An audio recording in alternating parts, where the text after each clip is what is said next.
flag. That's a flag. Awesome drive, man. Awesome drive. It's nice to close out a race like that. That was awesome. This is the Team Blaney Podcast. Welcome, everyone, to 2023 season episode 41 of the Team Blaney Podcast. My name is Adam Rogers, and alongside me is co-host Steve Mez.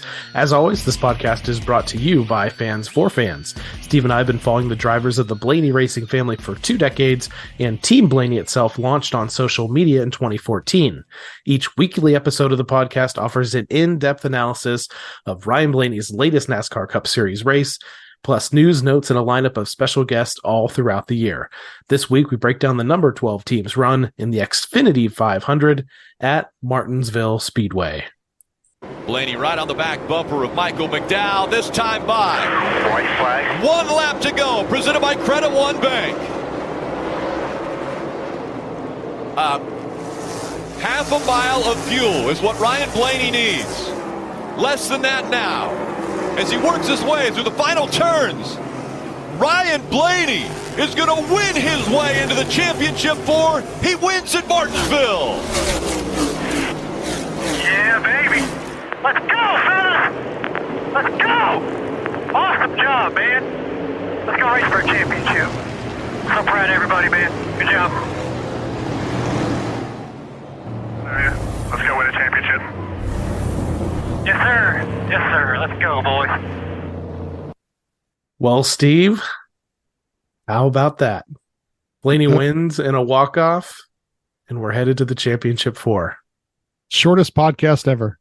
It is. We just recapped it. I don't know about you playing that last lap. I mean, this is actually my first time listening to that whole thing because luckily, for the second time, we've been in the same place and seen Ryan Blaney go to victory lane. This is the second time this year that you've been in person, along with your wife, Kate, seeing Ryan Blaney go to victory lane. I know we've seen some exciting ones. This is number 4 for you to see Ryan win, but man, I cannot think of a more exciting way for Ryan Blaney to lock himself into the championship 4 than winning a grandfather clock at Martinsville, dominating the race, captivating the crowd who stuck behind well after the race was over to see him celebrate in victory lane. I mean, it just gives me chills kind of talking about all of it, and I cannot be more pumped for what lies ahead this year and beyond for this 12 team. The crowd stuff was so awesome because I don't know what it is about Denny Hamlin, and I'm sure there are people that'll tell you exactly why, but they really hate him there. He got lots of boos. And the thing is when Ryan was racing with him back and forth, and there were a couple exchanges where they swapped the lead, and every time Ryan took the lead back, the place went nuts. And, there were tons of Ryan fans there. Obviously, we saw more merchandise on people than we've probably seen on, pretty much ever, since you and I have been going to these races that Ryan's been in since the Wood Brothers days. And back then you could find one Wood Brothers t-shirt, maybe 2, and not that many people had them. But now, the fan base is growing, and just like Dale Jr. last weekend, he's Team Blaney, and there are a lot more people that are Team Blaney now. So cool to experience a race like that, and like you said, the fan base is just growing and growing and growing. Plenty of videos on YouTube, on Twitter, or on X, on Facebook of Ryan getting out of the car, and the crowd just being like deafening. And us along with our wives are like, we're row 55 up in the tower, and we're like trying to scurry our way down toward victory lane as quickly as possible. And it's like we get down there and I feel like we kind of stop, we're kind of taking it all in. And then I turned around at one point and I'm just like, nobody left. Nobody's like even like trying to get down the stairs. Like even when we were trying to get down the stairs, I felt like we had pretty easy passage because everyone's still in their seat, kind of waiting to hear from Ryan. And like you said, it's been amazing to see this thing grow. I know we've grown as a team on social media over the last few years. But with that, the fan base has gotten even bigger, and it's just so interesting going all the way back. And not that many people that listen to this care about the Dave Blaney days that much, but going all the way back to how kind of small and close knit that group was. I'm always just still trying to kind of revive that feeling, and I feel like we're with the people that we got around us, the people that we talk to, that we see. I mean, we go to races now, we see tons of people that we know. We have to talk to people. Just it's so fun to interact with everybody. And there's lots of old, people that had connections to the quickest lap days. We saw Darren Bartholomew over the weekend for the first time, who was a young race car driver back in the day, a big Dave Blaney fan, and now Ryan Blaney fan. He's all grown up now, and it's kind of cool to see him. But all these people got to see Ryan probably win the biggest race of his career to date. As he, again, locks in, gets this championship for berth. And he did it in front of, they said it was a sellout. I mean, in person, it was probably business wise a sellout, but there was a ton of people at Martinsville and everybody got to see it. And I don't think anybody was disappointed. Well, some people were disappointed, I'm sure, but the majority of people were very happy to see Ryan Blaney hop out of that car, hop on the roof, jump up and down. He was pumped. The team was pumped.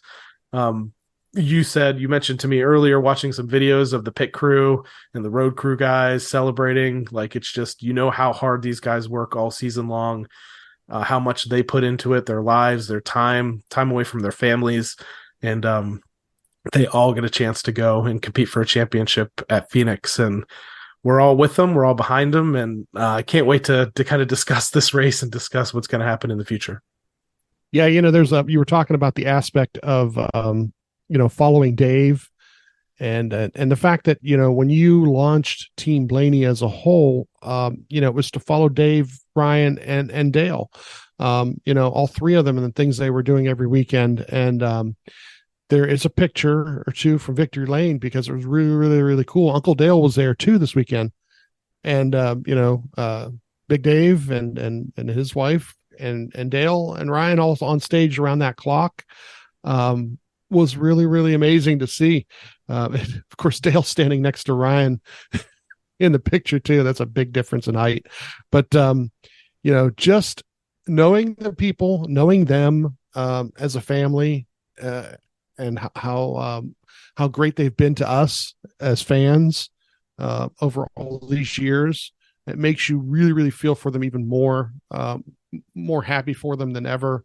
And, let's see what we can do for one more week here, It also was a great weekend just for the fact that the Ryan Blaney Family Foundation was on hand with their tent. They're also the ones that run the Blaney Bunch fan club. There was a fan club gathering there on both days, Saturday and Sunday. Saturday, Ryan did a Q&A session at the NASCAR Experience, and all the members of the fan club. One of the perks of being the members was that they do little events like this throughout the year, and we got to get front row access to the stage as Ryan was doing this interview. On Sunday, you mentioned Dale Blaney, Brian's uncle, being on hand as there's another quick fan club meetup. And so folks got to see Dale, which you don't get to see Dale too often. He's been out, luckily, this past year running sprint cars again, very successful alongside brother Dave. And there's videos and photo from Victory Lane. You see Lisa and Dave and Dale all celebrating with Ryan. And Dale's post that he put on Twitter was really, really awesome, talking about how he thought it was one of his best days at a racetrack. And if you know Dale Blaney, he's had plenty of good days at a racetrack, but I think seeing one of his family members, his nephew, so close to the pinnacle of motorsport in the United States, all of them have to be extremely proud. And they all know all the hard work that every member of the Blaney family puts into everything that they do, from owning racetracks to owning businesses to preparing for races, interacting with their fans. Just such a great family. And I'm really glad that we've always been there to support them, and they've always been there to support us. Yeah, if you haven't had a chance to, in the next year, when the tent, the Family Foundation tent is at a racetrack, go there. Go talk to Patty Auber, who helps run everything for them. It's so great. The charity is important, but the thing is, the people running it are really, really good people. Dale's daughter Leah does so much for the foundation, and she's there half the time, and she did a great job this weekend, getting everybody together on Sunday. And they actually had little gift bags for all the Blaney Bunch members. So look into the fan club next year too if you can, because like you said, there's some perks there. But it really kicked off a great weekend, and the weather cooperated, even though you were there. crazy. I mean, it was weird. I mean, record high. I think they hit 84. I think it was 82 before was the record high for the area. Have to ask. So this was my wife and I's first time at Martinsville. One historic facility, but I was telling you, I'm like, felt like everything was brand new. Everything's manicured. Everything's nice. What was your hot dog count? I don't think you're really into them that much, right? You're not. I had two. We've had enough of them over the years. I think I overindulged because I'd never had one before, so I think we each had 6 over a 2-day period, which compared to some folks out there is not that much. But I heard they ran out. they ran out before the end of the second stage, so they didn't have enough. It's funny. Jeff Gluck brought it up on their podcast on the Teardown. He couldn't. Really, that they couldn't eat too many of those things because it just what it does to the digestive. You know what was tract. weird is that Jeff, I would have expected this had been totally different, and people can listen to the Teardown if they want, but I would have expected Jordan to be the one with as clean cut and presentable that he is, would be the anti Martinsville hot dog guy, and Jeff would be the one that's all about it. But it was the opposite. Jordan's like, oh no, I like him. But that's another whole thing. But if you are listening, I would encourage people to go listen to the Teardown, because you will get a few minutes with the interview they do with Ryan as well, right after his win there, that you won't hear anywhere else unless you listen to their podcast. So go ahead and listen to that. But I felt like all the stars aligned this weekend between all the stuff the Blaney family was doing with their foundation at the track, encouraging fans to all come there and gather. And we all got to be there to experience this victory. And all of it wouldn't have happened if practice and qualifying didn't happen, because that's what kicks off the weekend for the NASCAR Cup Series. And you drove overnight. So this was some dedication. You drove overnight just to get there in time for practice. And I said, wow, I did that for Homestead, but it was because I was going to be able to get down in the garage area. You are dedicated, my friend, and I say it all the time. The amount of work that Steve puts into these race reports and being as detailed as possible is pretty amazing. So this is dedication right here, and it all kicks off with this practice and qualifying report. Yeah. What's funny is this report's not going to be as detailed as normal, just based on a couple things. First of all, the way the race went, and then secondly, being at the track, it's a lot harder to pick up some of the things. I mean, I get the radio, but I'm not sitting there with a notebook at the track. We try to take in the whole event. But Saturday, we did get there in time, and the sun was out, and he was in Group B, and Group B was slower than Group A, pretty much the whole time. And what was interesting was when they go out on the track, and both the groups screwed this up. I believe it was the 11 car led Group A out and the 5 car led Group B out. Martinsville, you know how it's shaped, and the when you're coming off pit road, it's actually after turn 2 onto the back straight. And both sessions, the guy who was leading them out, like I said, the 11 was leading them out in Group A, the 5 in Group B. They went out real slow, real slow, real slow. Now, mind you, there are 18 cars going out, and they were trying to figure out how to get a gap together so they could get it started and wound up. And what they ended up doing was like 2 or 3 pace laps, basically, before they could fire up the cars. And it was ridiculous. What they should have done was pull all the way down to the end of the backstretch and stop almost, and let everybody pile off of pit road and then fire off. If they would have fired off and then just fired off right behind each other, they would have wasted literally 3 or 4 laps on the second session. And it was just crazy. Their whole goal, and the radio folks talked about this, and they said it even before Hamlin had gone out.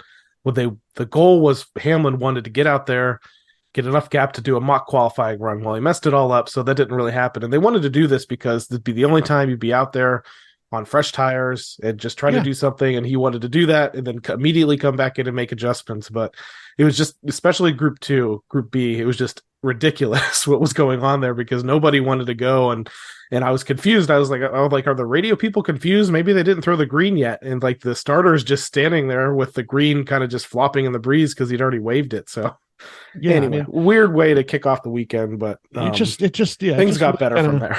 Yeah, it just really kind of messed up the start of the practice. And I don't know how many of those timed laps, when they start the timing on them based on all that. So it kind of messed up everything for that. what was interesting, like you said, the 20 and the 19 and the 11 all did these like mock qualifying runs. Their idea was to try to get track position early, and so that's all they worked on. So their times, as far as like the single lap times, were really great. But a guy like Ryan, he wasn't worried about that. Ryan ran 54 laps, ran the whole thing out in Group B. Didn't really have, but what was interesting is when you go to the lap averages, like I said, Group B was slower, but Ryan's, like 15 and 20 and 25 lap averages were the fastest of Group B. So we knew within the group, within those 18 cars, he was the best car. And it was even over a 30 lap run, he was the top of that bunch. So I knew there was long run speed there. What's funny is in the post race stuff later on, they talk about they definitely knew they had short run speed, but he had a mixed bag of everything there. Now he went out second to last in Group B for qualifying and ended up P5 with 1 to go. And I believe it was of course the great 20 car. Now they get 2 laps. So we're watching the board there, and the 20 does the first lap, and he did not beat Ryan with the first lap. And I'm like, he might hang on to this, just like, and the 20 did beat him on the second lap. So he gets bumped out, but it ends up being P11 to start the race. So this has happened in the last month or so where they missed the top 10, but we know they're one of the faster cars.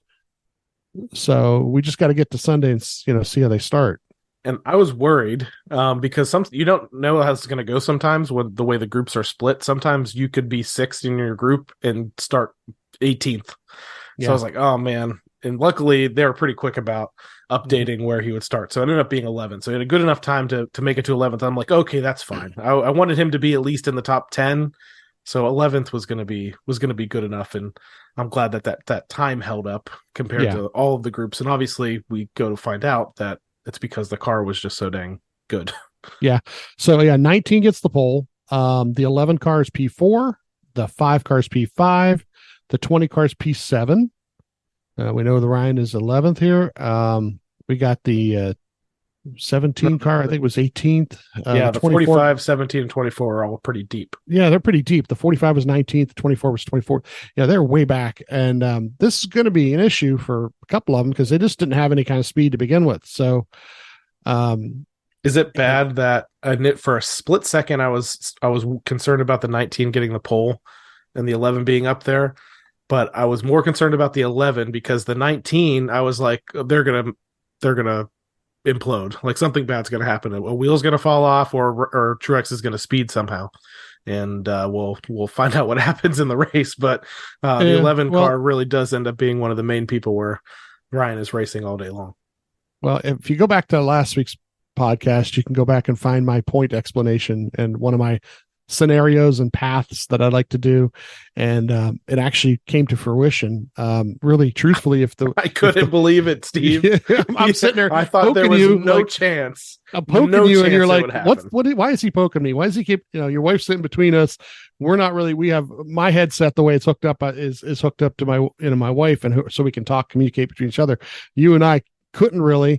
And I'm poking you a couple different times and doing some numbers, and you're like just shaking your head like, what the hell are you talking about, first off? But then as you realize it, you're like, oh my God, they just did everything that he said they needed to do.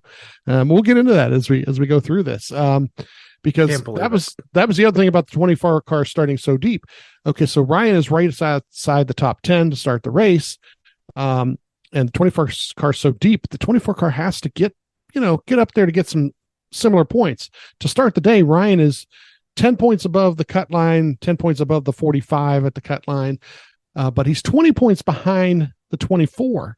And like I said last week, if you could literally get to the 24, and we were hoping like a scenario where the 24 had an issue somewhere along the way and, maybe ended up not on the track or way back and never could make it up get back into the lead lap and and gain all those positions. Ryan gains those positions and gains those points and then beat, but really truthfully, it just ends up being that the 24 doesn't end up making it into the top 10 to begin with. And that's where his day starts going south. So we get to race day Sunday, 130 laps for first stage, 260 for second stage. And then of course, 500 at the end. Pit stall 41, one of Ryan Flores' favorite pit stalls. It's the last one on pit road, or as my wife says, it's the first one on pit road because as soon as you get to pit road, it's there.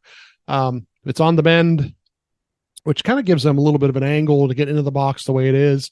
The 7 cars in front of him, on and off during the day, the 7 car is there. He has to come out around him. They have to stop short once or twice, which is mentioned on the radio, but they do a good job of that.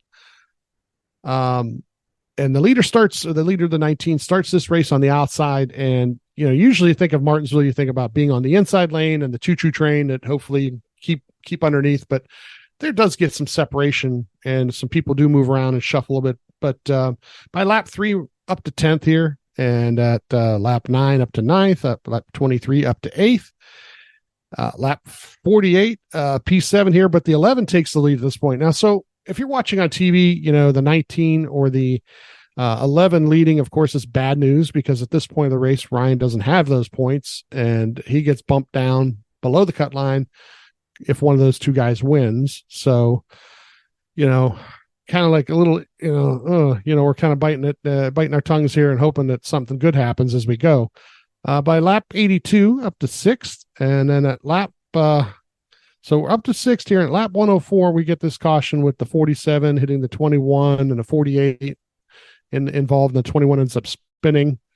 Scary moment for the 11. The 11 was coming up on these guys as this happened. Coming up on it. Yeah. He almost thought we were going to be in really good shape very early on, but I don't necessarily want it to happen that way. But the 11 was able to duck past, and Ryan was able to get woed down. I was worried. I see the 11 get by, and I'm like, oh, man, hopefully we don't get run over. But they come out unscathed. Yeah. So we're going into pit here, and I'm going to use the NASCAR app on this. The TV, we rewatched the broadcast today, and they didn't put the times in there, at least not on the broadcast that I saw. So the NASCAR app saying 10.277, in 6th, out 4th. And so now all of a sudden we're in stage 1 still, and we're on the best side, on the good side of getting points here. So restarting at lap, what do we got? 111 here, the 11 leading. But by lap 113, Ryan takes advantage. He's up to 2nd. So now we're just chasing the rest of the stage here till lap 130. We're just chasing chasing the 11, chasing him. And the 11 does win the stage. Ryan P2. So now we're talking 9 stage points to the cut line. Depending on who finished, but of course, the 11 gets 10 points here, but what's most interesting is the 24 gets no points. Yeah. So Ryan goes from 20 below him to now 11 below him, and we're not even into stage 2 yet. So it's like, wow. I mean, getting to that point, and by the end of the race, you'd have to finish somebody ahead of him, blah, blah, blah. But right now at this point, unless something happens with the 24 as we go. Yeah. And I mean, they're right on point here as far as what their goal was. They needed to be a shadow to the 19 and 11 all day long, because if he could just stay within 1 or 2 positions of them all day long, and then neither of them win, he's basically a lock to get in on points pretty much no matter what, because they wouldn't be able to gain enough points on him to get past. So I was like, okay, this is fine. The 11 can go out and win stage 1. No big deal. Things can change. So, I mean, I was totally fine with that. And just the fact that I know you mentioned you're using the NASCAR app for these pit road times, and from what I've noticed, they usually seem to be a little bit higher on the app than they show on TV. So, like I said, I think they measure it slightly differently. But I can't imagine that they had a 10+ second stop that gained them spots on pit road. But this pit crew, what can I say? They've been doing great work the last several weeks, and I hope they keep it up, especially when they get down there into to Arizona over the weekend. So we do restart the second stage here at lap 140, and they're racing behind the 11 until lap 194. So pretty much just kind of spreads out for a while. And what's interesting, I don't know how TV covers this, but traffic is where it ends up being a big deal. How do guys navigate the traffic? How well they get around somebody? And, the better your car is, the easier it is to maneuver around the slower guys. And, we do end up seeing some of this as it goes on here, but we get at lap 194 taking the lead, got to him, passed him. And then at lap 216, we get a caution for the 51 car. Ryan Newman, is out there, and he's still one of the toughest guys to pass. I think there was a point in time where Ryan was having to try and go around him, and it was like, please, Ryan Newman is just please get out of the way. We're looking at each other, and all you said, you just mouthed it to me, Newman, and I'm like, okay, because it was, I think he may have already been lapped at that point. I'm like, what is he doing? I'm like, just get out of the way. But you're talking about how good the car is, and I think in one of Ryan's post-race interviews, he talks about this ability that the 12 car had that almost nobody else had, and that was the fact that he could pass. He even for the lead, heads up with guys on the lead lap, but especially when he got tangled up behind some lap cars that were hard to pass on the bottom, he'd go outside. And it was amazing to see because he was the only one to do it. I think even when he takes the lead from the 11, I think the 11 was battling Ty Dillon. Couldn't get past him. Ryan gets up under the 11 and then goes by past the 77 on the outside. Checks out. So, I mean, it's just like, okay, that's something that he can do. And I saw other guys like Logano early on running like that middle groove in the turn, but it was when they were out by themselves. It wasn't when they were trying to make passes. So, I mean, I don't know what Jonathan Hassler did and what the engineers did with this car this week, but they figured something out to where Ryan could pass on the bottom, he could pass on the top, and he could make time pretty much wherever he put that car. So we get that caution, and we're coming into pit here. 4 tires now. The 12 team is 10.60. The 11 is 10.275. So it's 0.4 of a second, but this is more than enough. The 19 car is the second stall on pit road. Now, it used to be the first stall, but now they use the first stall for something else. But he's the first guy, off the end of pit road there, and he speeds between there and the end of pit road. And because the radio and the TV had him P2 coming off pit road. Yep. Well, he sped. That's why he was P2. So he goes to the rear, and this pretty much, I hate to say it, but it ruins his day is done once he gets back there. Yeah, they have some other issues with a pit stop later on with unfortunately it was a jack issue, and they actually swapped out, and I don't know that it was the jack man's fault, but coincidentally they had swapped out some crew members over the weekend. This pit stall you mentioned used to be the number 1 pit stalls where they'd pit from. I think the Monster Energy pit box or something is there now. And I know it's happened at other tracks where they've done this specifically, where the leader has sped because of this, because they think they can just gun it and go straight out and not realize that they're not really the true first stall. And one thing I think is Larry McReynolds or somebody was talking about the fact that you could do that as the leader if you don't go straight, if you go out to the right a little bit and kind of cut it.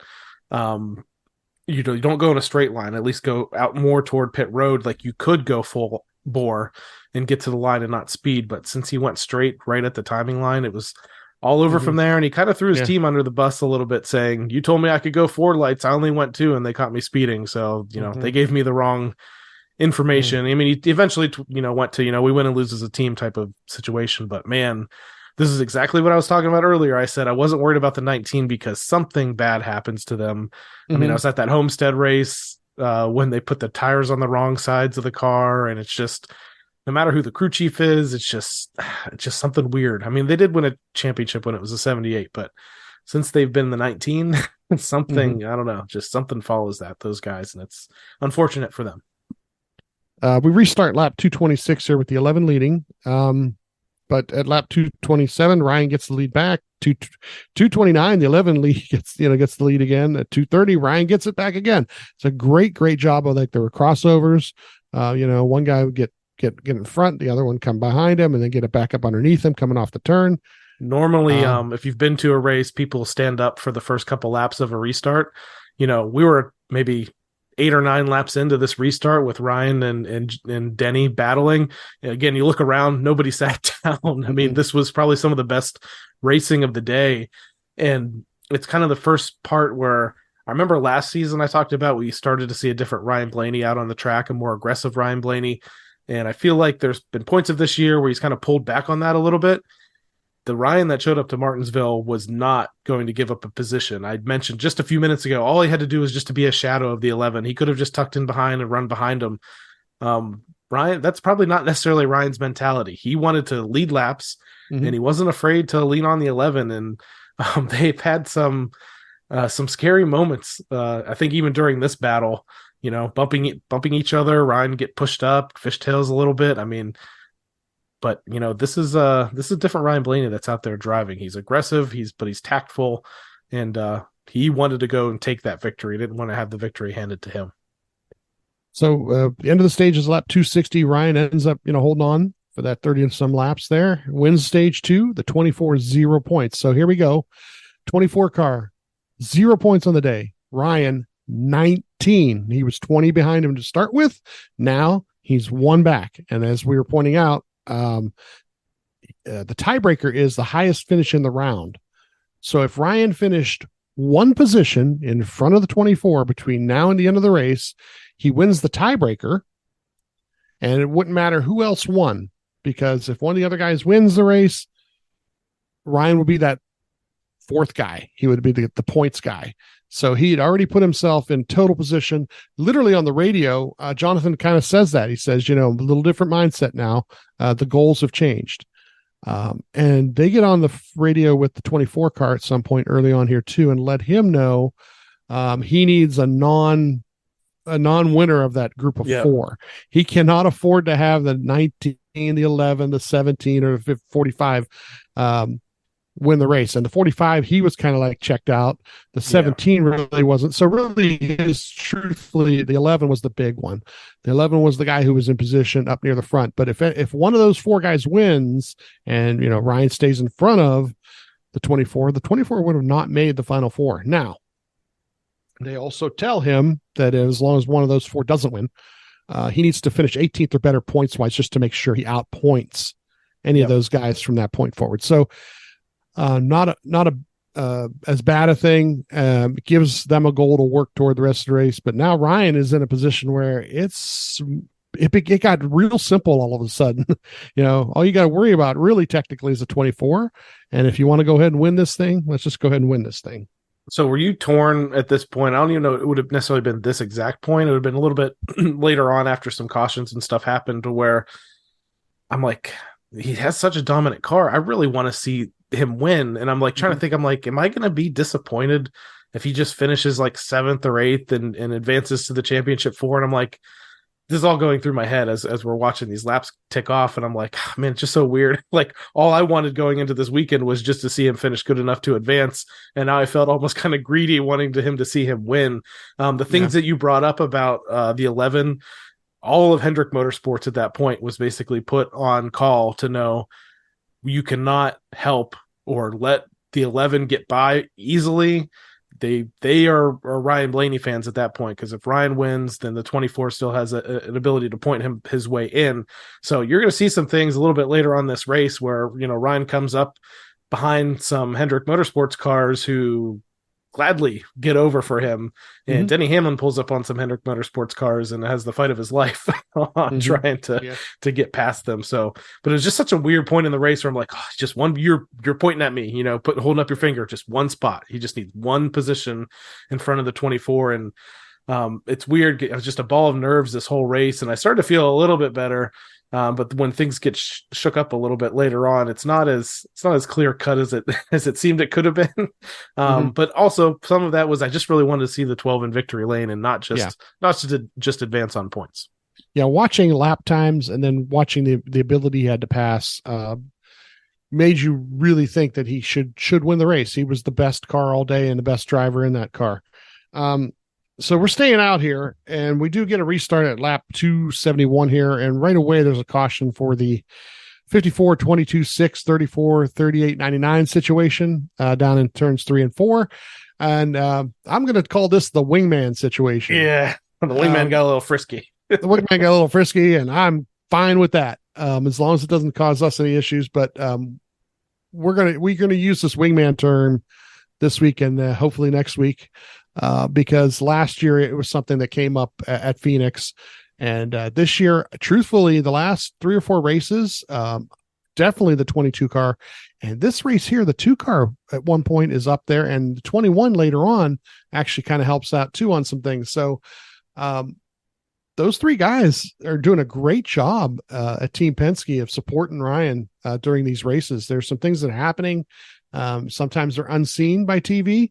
But we saw him at the track, and this one here, the 22, was really trying to get up there near the 11 to make things hard for the 11. But the 54, he's a young kid and he's trying to prove some things. And then Joey kind of made sure that he proved who he was on that move. Yeah, I think it made it look like Joey was trying to do some sort of combo shot of the 54 to 11. I think in reality, Joey was just trying to get up there and get in position. But how good does this feel? How often over the last, even going all the way back to the Brad K days and stuff, has Ryan had to be the good teammate, has had to play the role, of the wingman, or just helping somebody else. And finally, he's in a position to where they're assisting him and they're doing it. I think that was, for fans, a lot of us maybe even questioned, like, would Joey even repay a favor like this? And we've seen several times this year. There was even a glimmer of it last year, I think, a couple of times in the playoffs, where after Joey had already, I think, locked in with his win at Las Vegas and some stuff that he helped Ryan out. So we saw some glimmers of it last year before Joey even won his championship, but it just feels really good knowing that they walk the walk, or they, talk the talk, walk the walk. And we don't want them out there manipulating races to the extent that some teams have in the past, but they're not making it easy on the competition. And there's a point when all three Penske cars were lined up, and I was like, this is exactly how we want them, and it worked out really well at that point in the race. Yeah, you're getting to a point now, and next weekend is, we'll see it where one team has two cars, but the other two teams have one car, and those other cars are definitely going to do things to support that one car. And like you said, I mean, this year, and especially the last couple of weeks since Joey's been knocked out, the focus of the 22 helping has been awesome. And I really would love to be a fly on the wall at the shop when they kind of get together for the meetings and stuff like that, because I guarantee you that, because Ryan said it in interviews that Joey's given him, good advice. He's definitely a veteran who's been there. He's won two of them. So he's definitely a guy that, hopefully Ryan gets a chance to talk to a lot this week, just to know what the experience is going to be like, and to help him get to where he needs to be. So we're staying out at this caution here. We get to the restart lap 285 from P1 here. And then at lap 303 be the caution for the 54-42 situation. Hocevar is trying to prove himself a little bit. But we're staying out here. Then we restart lap 310. And then we get a caution at lap 323 for the 34 and the 43. Now, this is where you're talking about like the goals and things changing. And it's because of all the different things that happen on this pit stop. This pit stop is 4 tires. It's 10.452. So it's actually a really good stop compared to the other times of the day. But you get the 9, the 7, and the 43 who just totally stay out. And at this point, they're probably not going to make it on fuel. As a matter of fact, we find out later on they're about 20 laps short.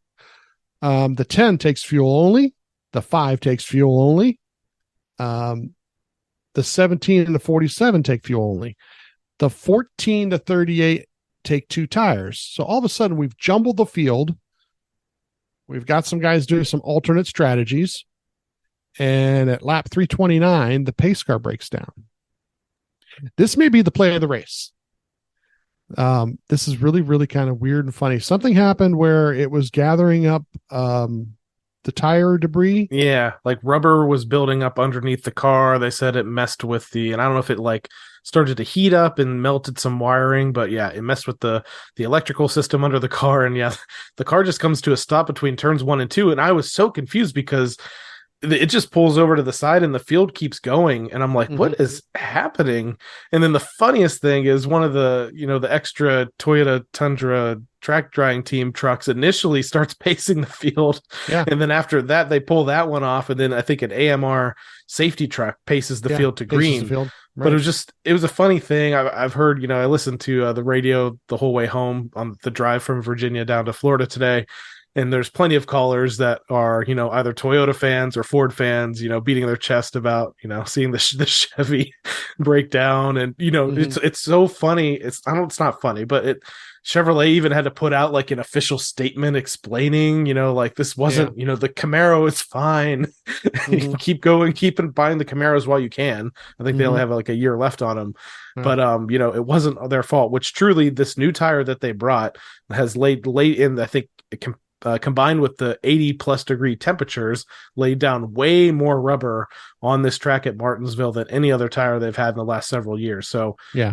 it was, I feel bad. The pace car was picking it all up and was not putting it down. And it breaks. But you can explain how this impacts strategy, because you're going to hear a lot on the TV broadcast and the radio broadcast all about fuel and who has enough fuel, and even the guys that took 4, do they have fuel? And you could talk about that a little bit. Yeah. I listen to the actual scanner, and you and I talked about this later on, that I think they lie to the radio and TV people, because when they came to pit road, as they were coming to pit road, Jonathan was a little bit hesitant, and he was kind of like, yeah, this isn't ideal. He says, when they left pit road, he said, we're at the number. So they got enough fuel in it. And this may have been why, the stop might have been a little quicker if they, but I think they were trying to make sure they got enough fuel in it. And he said, we're at the number. So this means from this point forward, you would think, okay, well, as long as there's not a caution, if they get 2 or 1 caution, that might help. But if they get green, white checkers at the end, it might not be good. But what's funny is you get within the caution, you get the caution for the pace car. And that added like 4 or 5 more laps of pacing. And as Ryan was told that we're at the number, he is conserving fuel now too. So he's in fuel save mode during the caution. And then once we restart, there are points and times during these next whatever laps that he's not running totally full bore trying to get to everybody in front of him. He may be lifting just right, in the turns, give himself a little bit of extra fuel. They do restart lap, would be 333 here, I think. He's in 14th with the 9 leading.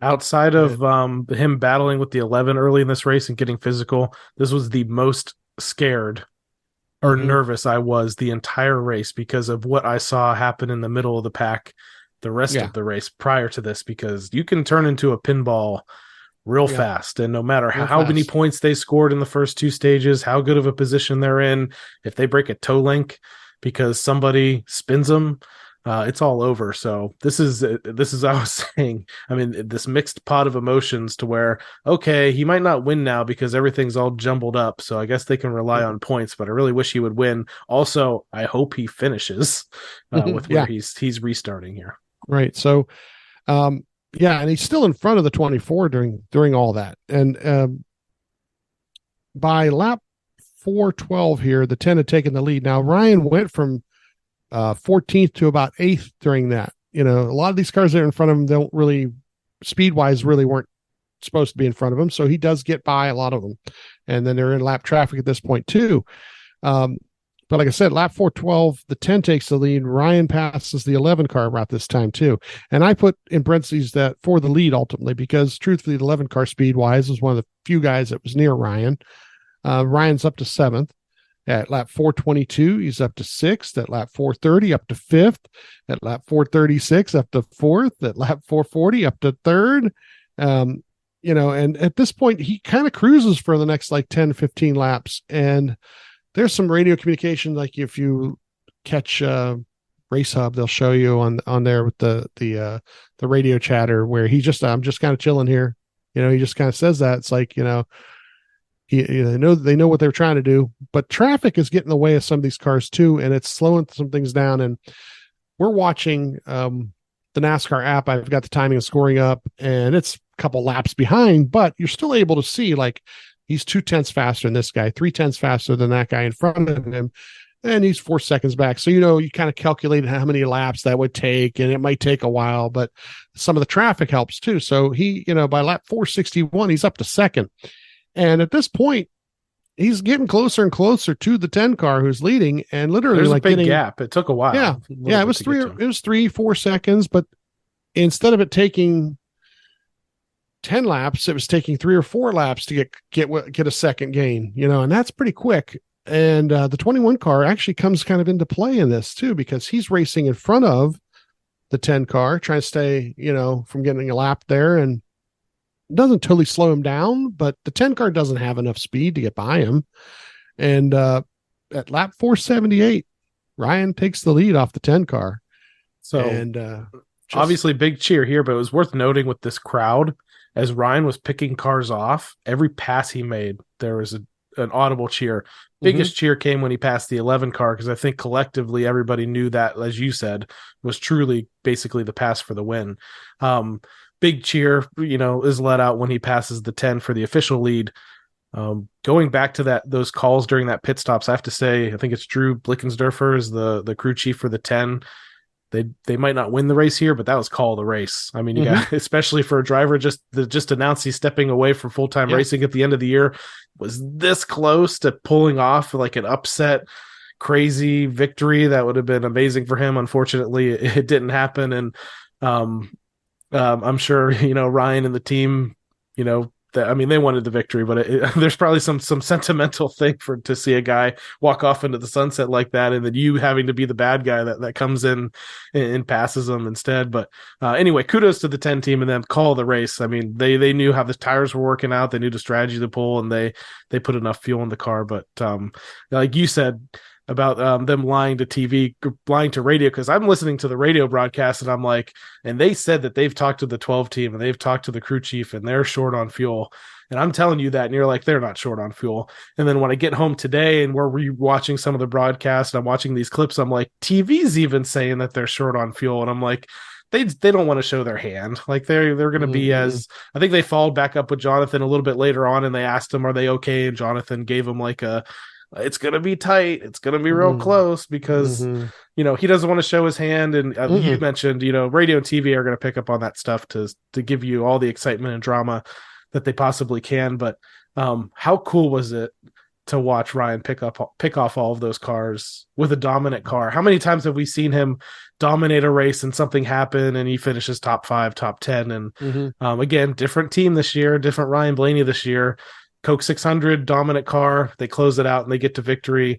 Dominant car here at Martinsville, and they execute from top to bottom, and it was a sight to behold, I think.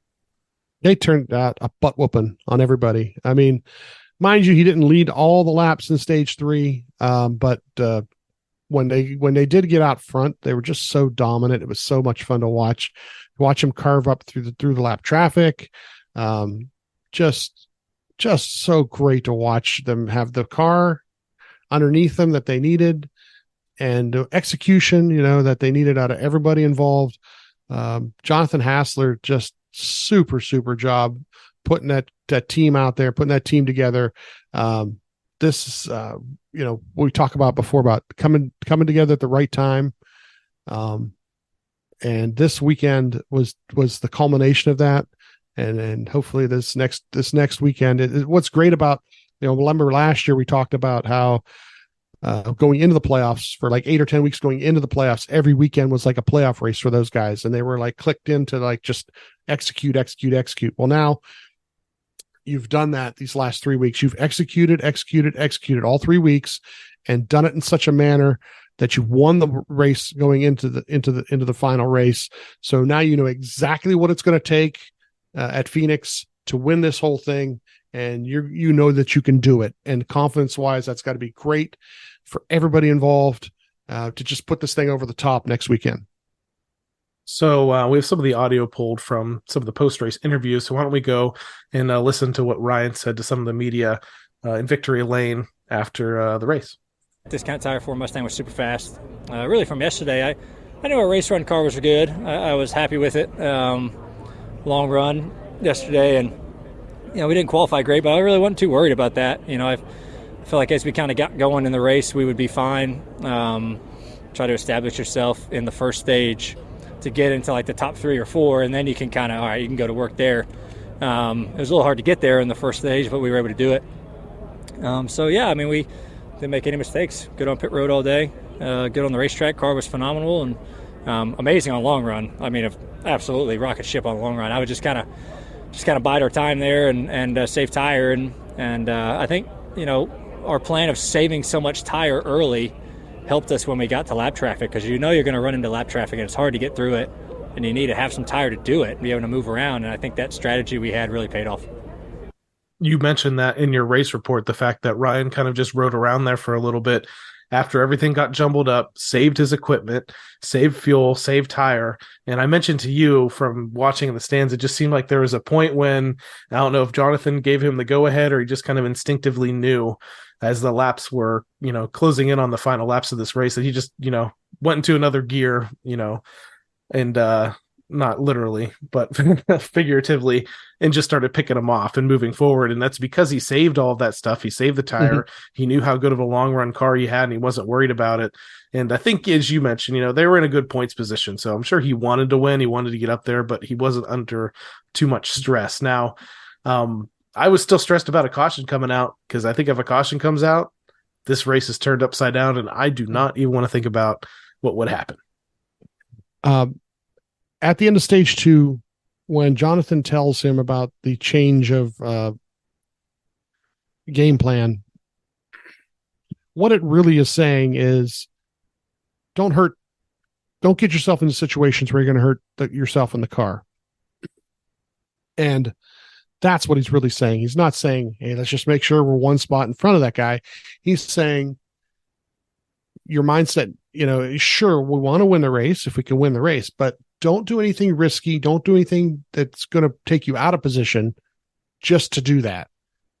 And, as these laps tick down and he's moving in front, and getting past guys, that's all he's really trying to say is you're going to pass guys. Make sure you do it in a manner that hopefully keeps you from being crashed or somebody crashing you or angering you or whatnot. And, they execute down the stretch. He executes down the stretch, but there is a point in time in there in the third stage where he asks where we are on fuel. Are we good on fuel? And, Jonathan just says, yep.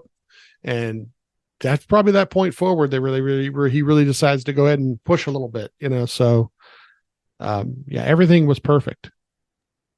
So you mentioned crew chief Jonathan Hassler, who set up a perfect car, and in my opinion, called a perfect race. And NASCAR's social media team caught up with him in victory lane, where it's really great to see Jonathan smiling after a race. And here's what he had to say.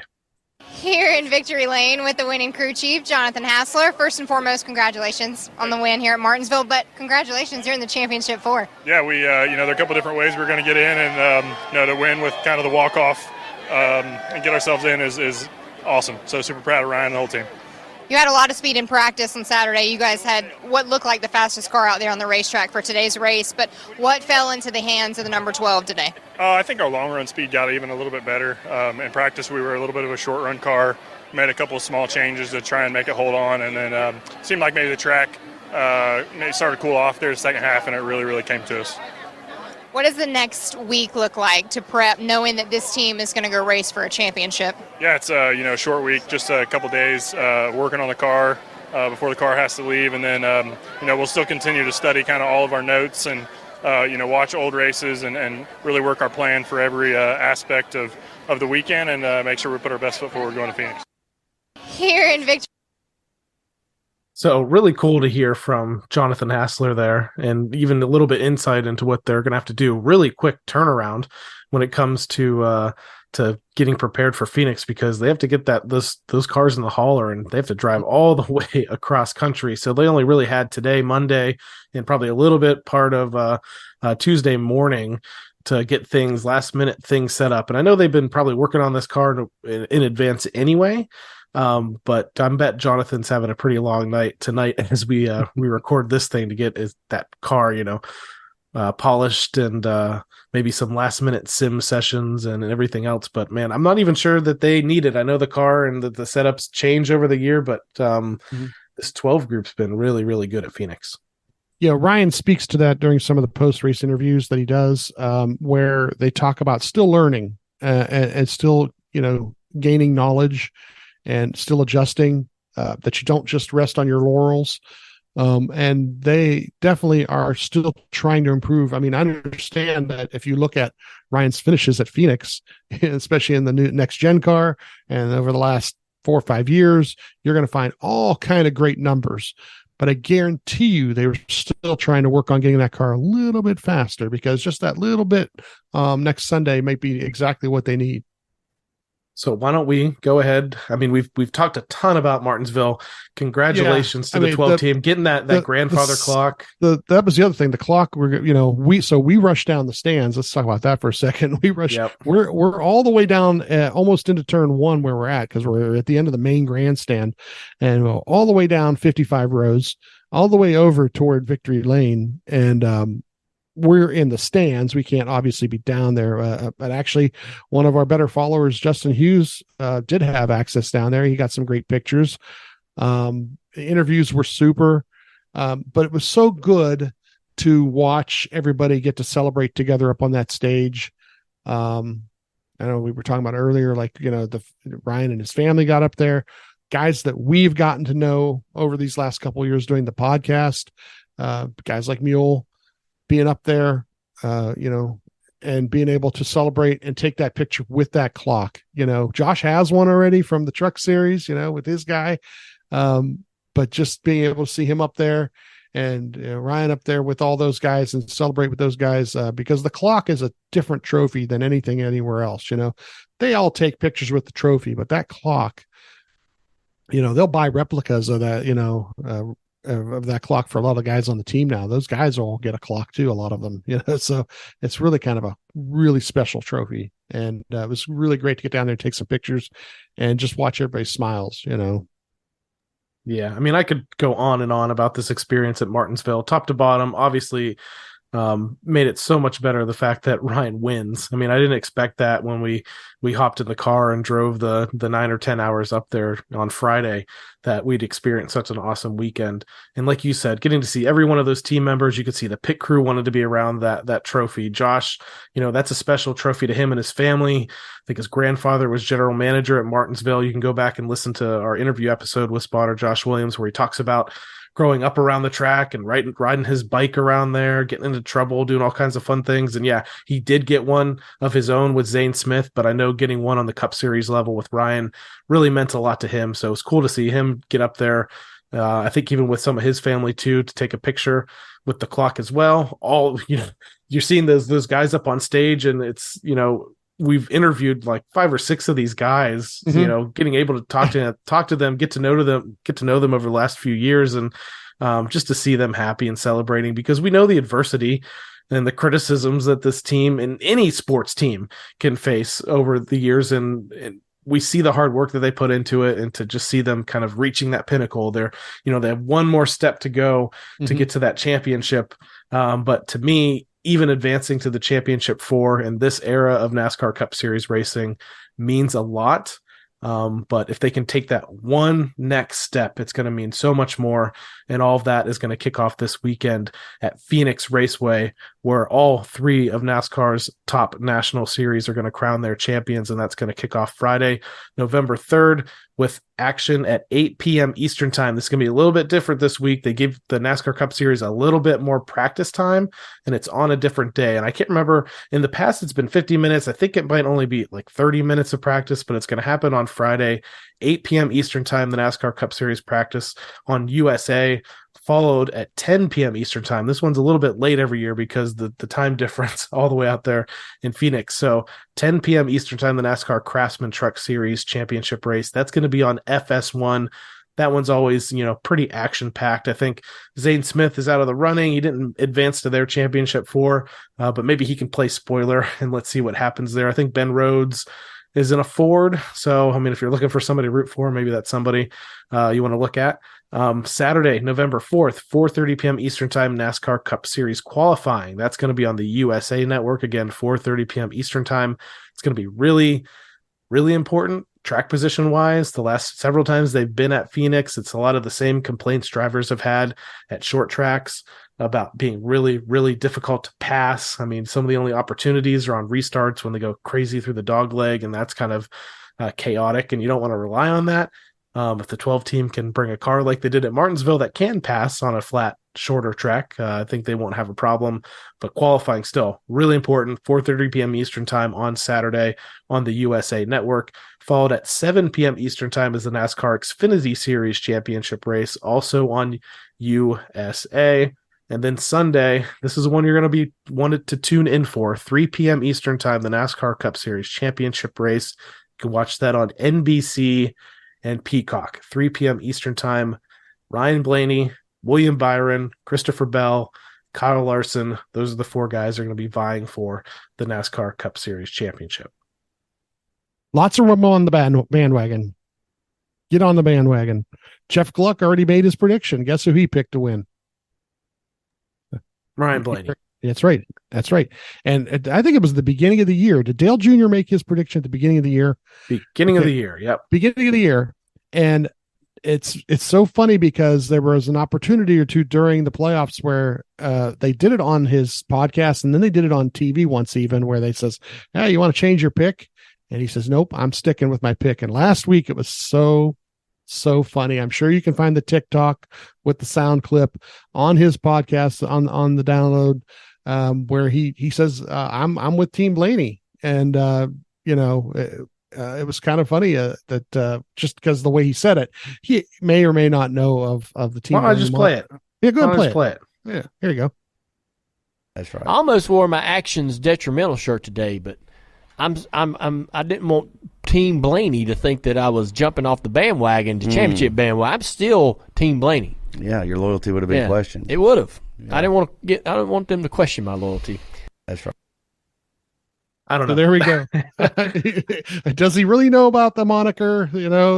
He's liked the post. So all I can say is he didn't share it, but he has liked our post and everything. And I think, we're prevalent enough on social media that we make the rounds, and he's interacted with some of our social media stuff in the past too. So either way, awesome. Awesome. Just the fact that he picked Ryan and he's not standing down from that. And he's just looking week by week smarter and smarter, because just like Joey Logano did in the 22 car last year, they won some races early in the season. They were a little bit mediocre for a while. Once the playoffs turned to that time of the year, the whole new 22 team showed up for the playoffs, and it's the 12 is doing such a similar path. And I'm hoping that it ends up at the same destination that Joey did last year. That's right. Peaking at the right time. But it's so funny. He's sticking with it.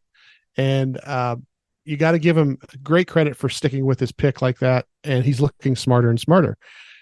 Just like Chris Conklin did a couple of weeks ago when he made his statement.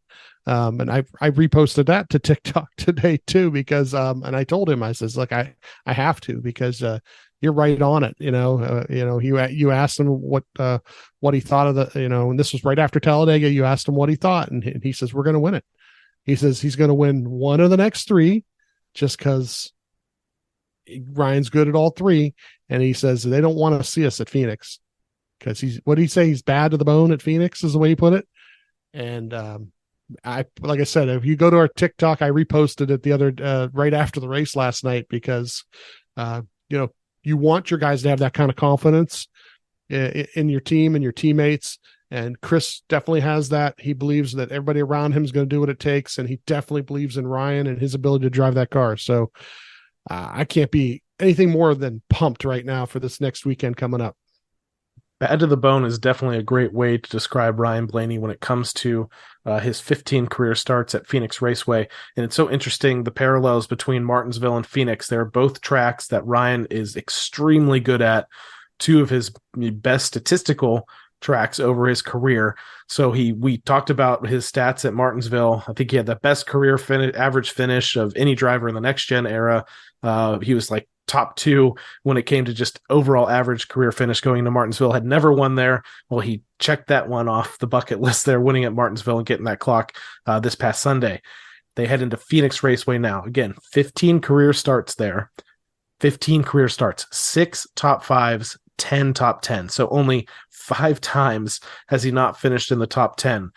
8 of the last 9 races at Phoenix, he has finished in the top 10, including 1, 2, 3, 4, 5, 6 top 5s. So all of those top 5s have all come within the last 9 races. And I'm going to read those off. And this is going to go back to the spring race of 2019. Third. He crashed out in 37th in the spring race 2020. Then 6th, 10th, 4th, 2nd. And 4th, 2nd is with the next gen car, which is important because although the stats before that are awesome too, the next gen car has brought a whole different situation with the tire wear and the way those cars race and shifting. They weren't shifting before. Before it was on throttle, off throttle, braking, and how they handled that. Well, now they're doing shifting. And so nothing has changed for this driver. He has, if anything, gotten even better with this car at this track. So there's like a couple career poles there to start. Yeah, first career pole came in 2017, the second one in 2019. In the last 10 straight races, he's qualified in the top 10, including that pole in 2022. So his last 3 starts there in the next gen car specifically, he started on pole, second, 8th. I don't know statistically how you can look at something and not be more confident. You could see last week leading into Martinsville, it was kind of like a slow burn as the media kind of started to realize how good Ryan was there. And you started to see some of the TV commentators on like Race Hub and on the radio shows and start to say, you know what? Ryan Blaney comes in above the cutoff line. He's really good at Martinsville. He has a chance to point his way in. And no, he had a chance to win. And I feel like the 12 team has that same confidence going into this race at Phoenix. And at this point, I just don't know. I do want to make a bold prediction, if I may. Okay. Go for and it. It might not be one that people are going to be excited about. I think that Ryan Blaney wins the 2023 NASCAR Cup Series championship, but he's the first driver in this era of the playoffs to do it without winning the race. Okay, the main question is then who do you actually have winning the race? Don't tell me you have Kevin Harvick winning the race.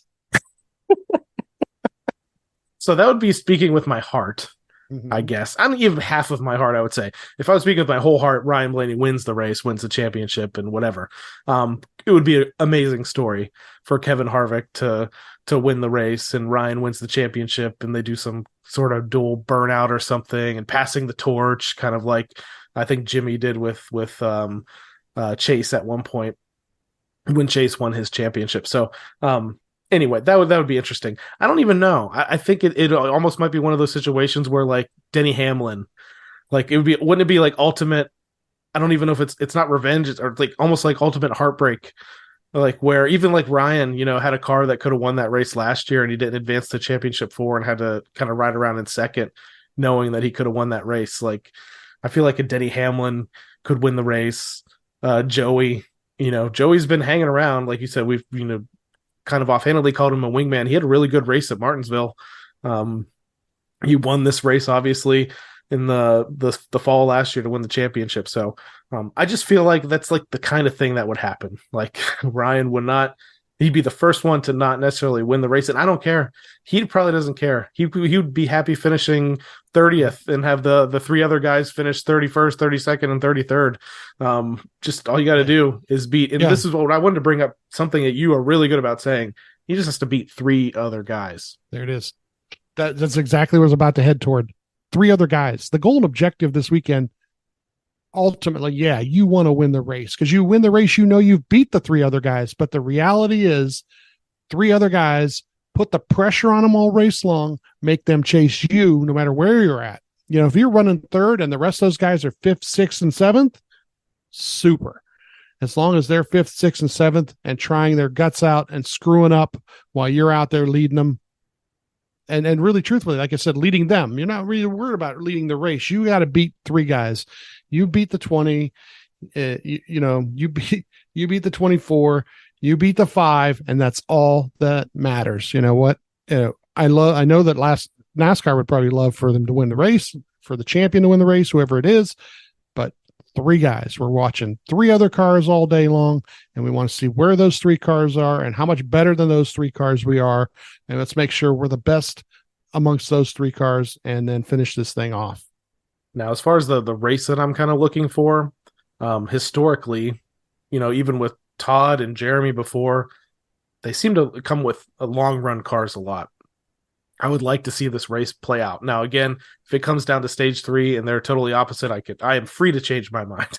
But I'm looking for a long runs that lets this race play out. I just don't want, even just for me and even for just those guys on pit road, I just don't want that pressure of a late race pit stop that could decide things. We saw that happen when the 5 won his championship. They won the race off pit road, and that pretty much sealed the deal because of how hard it is to pass there sometimes. Now, if you talk to Ryan Flores and the rest of that, and Chris and the rest of that 12 pit crew, maybe metaphorically, they want the ball. They want to prove themselves and come out first on pit road in a late race situation like that. So that's great. If it works out, that's awesome. I'm looking for a long green flag run to where this car can come to life. They can pass some people and just win the thing outright, or finish ahead outright. So gap everybody behind him, because we know one thing we know about Ryan and his driving ability is he is extremely good at saving tires and yet running great consistent laps faster than everybody else while he does it. And then the longer runs, exactly right. When he wins Atlanta a couple years ago, chasing down the 5 car, the reason he beat the 5 car was he ran great consistent laps and saved his stuff. And then once he got by the 5, he just gapped him because the 5 couldn't do that. The 5 had wore out his car and couldn't get anywhere near him.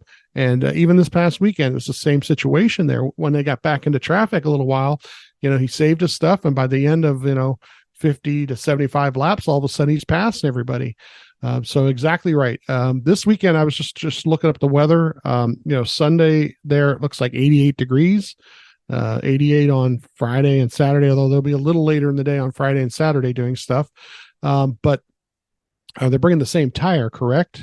That they brought to Martinsville? I do believe it's similar. It's at least that kind of new version of a short track type tire, which did really well under the warm, slick conditions. So. Right. So let's see how it does on asphalt as compared to the concrete at Martinsville. So yeah, let's see how it does on a full asphalt track like that. Could be the perfect combination of things that falls right into the hands of the 12 team.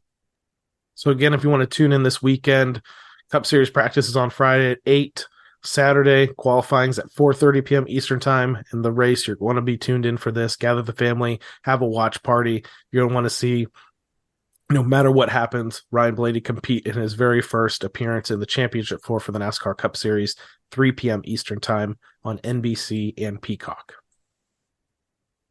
Well, now that we have all that business out of the way, we can get to the real portion of the podcast that everybody listens for every week, and that is the Team Blaney NASCAR Fantasy Live League recap. You want to go through this? We want to extensively break this down this week, Steve, right? Are we done yet with this?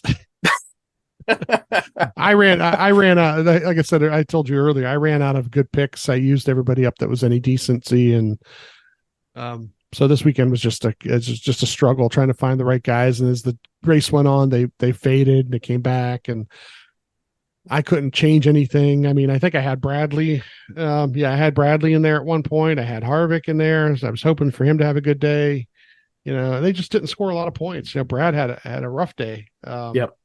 So, I had Byron in there, and he had a rough day. So yeah, it was just a rough day all around. I mean, I chose Truex hoping that he would at least be near the front because of what he had to do, and he didn't do that. So yeah.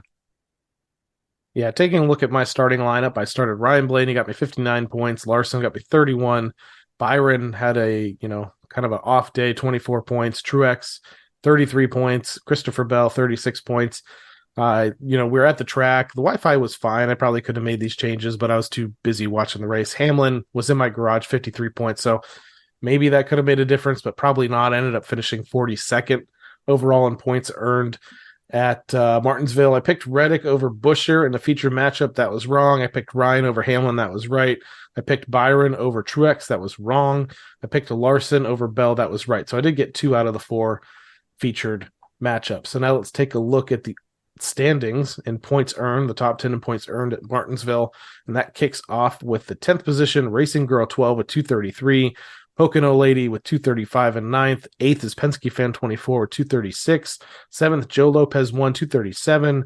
6th, Montana 12 Fan 240. 5th is Alyssa C 242. And 4th is Blady Cakes Beep 247. Tied for second, Eric D15 and US Calvin, 249 points earned. In the winner this week in points earned at Martinsville Speedway, Team Blaney NASCAR Fantasy Live League, no hesitation, 257. So again, I was in 42nd, and you were in 61st. 4th overall, 143 points earned. So yeah, rough day for Mez 12 there in the Team Blaney NASCAR Fantasy Live League. Playoff standings, still doing okay here. You've dropped down. Did I scroll past you? You've dropped down. That's all I'm saying. You're not anywhere near the top 15, it looks like. So, top 10, Clyde's Chicken Pit Racing, 1,809 points. 9th, Blaney or Bust, 1,813. 8th, Zero Schlitz Given, 1,814. 7th, My Team, Team Blaney Host Adam, 1,824. 6th is JD Racing, 1,826. And 5th is the Nutty Gamer, 1,833. 4th is Moose Hunter, 1960, 1,836. 3rd is Blaring Idiots, 1,846. 2nd is Fight 21, 1,864. And kind of a happy household, though I've told her that the playoff standings mean nothing. But my wife, Tara, at Rogers T, is leading the way in first position in playoff points, 1,885. Now, the ones that do matter, that Clyde's Chicken Pit Racing has won the last 2 years, but is not going to be able to defend his crown as he is in the 11th position, 6,672 points. Has an outside chance of finishing in the top 10 if he has a good several weeks here. I'm in the 31st position. This has to be the highest I have been in years. I don't know what's going on.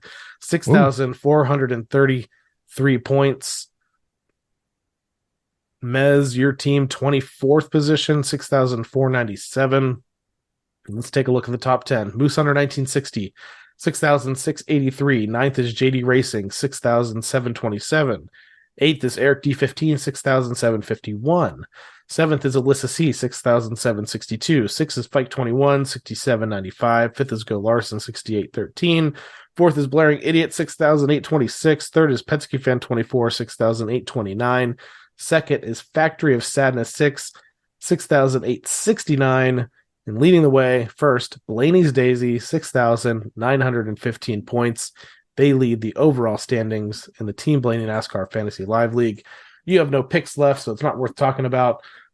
If you have Ryan Blaney, you're going to want to start him. Any of the Championship 4 drivers are going to want to start. Mentioned that my prediction was Ryan would win the championship without winning the race. It's never happened before. Seems like somehow the top 4 guys are always at least in the top 10. Usually, the drivers out there give those guys a little bit more room, cut them some more breaks. Hopefully that happens when Ryan has this opportunity and you don't have a Chastain or Hocevar that's filling in, trying to make a name for himself, like somebody that makes a mistake when you're around some of these guys and they give you some room. But I would say any of the Championship 4 drivers, Kevin Harvick, if you're picking with your heart, Denny Hamlin has something to prove here. Joey Logano won this race last year. All of them might be some decent guys to start in your fantasy lineup. I'm really, really interested to see how qualifying goes on this one, because as we've seen the last couple of weeks, the Team Penske cars are closer and closer together and sharing setups or trying to help figure out during practice, but then getting to qualifying, and the 22 especially qualified pretty close to Ryan a couple of different times now. And it would be real great to start a race where those two guys, or even Harrison, but at least the 22 and the 2 are near Ryan on the track, so that we got a little extra muscle around us, a little escort maybe early on a restart to begin the race, and maybe even later in the race when there's some restarting going on there. So it'd be real good to see the whole team as a whole do really well during qualifying, practice qualifying, and then bring that muscle to the opening of the race on Sunday. All right, folks, this is it. Last race of the year, the NASCAR Cup Series championship race. Ryan Blaney is part of that championship 4, running for it. We need all of your powers of positivity to put those good vibes out there all week long. If you can shoot the team, shoot Ryan, some posts, some photos, some messages on social media, just get those good vibes out there. We'll be happy to share them and watch this race with us over the weekend and try to enjoy it. No matter what happens from here, I think this was a huge win for this 12 team to get through all the adversity that they've faced, real or manufactured, I would say, over the last few years. This means so much to them to make it to this part. And now it's up to them to put the pressure on everybody else, execute, win this race, and let's just try to enjoy this weekend as much as we possibly can. Yeah, take the negative thoughts and put them outside somewhere. If you've got those, I'm sorry that you do. These guys have been working hard. Some of them have been together with Ryan for a long time. You're going to find out, when we've done these interviews, that this guy's been around for a while. This guy's been with Ryan for a while, and everybody's working toward the same goal. They've always been doing that. And we want to celebrate with them this weekend and celebrate, the ultimate, of course, but celebrate the fact that they did what they did to get here, and celebrate these last couple of weeks, the way that they've executed as a whole, always learning from, adversity. And even this weekend, if there's some adversity, send out good vibes, think happy thoughts, because they're going to try and do whatever it takes to be there at the end. They only got to beat 3 guys. That's it. 3 guys. Let's do this. And stage points don't matter. So that changes strategies completely. So there's plenty of time to recover if there is any adversity or issues that they face early on. We hope we don't see that, and we hope we see the 12 car once again, second week in a row, back to back in victory lane, this time with the Bill France Trophy. Thank you everyone once again for tuning into this episode of the Team Blaney podcast. If you'd like to learn more about myself or co-host Steve, just listen to our very first episode that explores our Blaney racing fandom. You can interact with us on Facebook and X at Team Blaney, and on Instagram and TikTok at Team.Blaney. And finally, we'd like to encourage you to support the Ryan Blaney Family Foundation. Established in 2018, this organization supports causes like the Alzheimer's Association and UPMC Sports Medicine through fundraisers, events, and membership in the Blaney Bunch Fan Club. To learn more, visit RyanBlaneyFamilyFoundation.org or follow them on Facebook, X, and Instagram. So, for my co-host Steve Mez, I'm Adam Rogers. We'll catch you next time on the Team Blaney podcast. Good night, Brussels. Check out the TikTok. And in the words of Al Davis, just win, baby. Well, thanks everybody for coming. I hope you enjoyed it.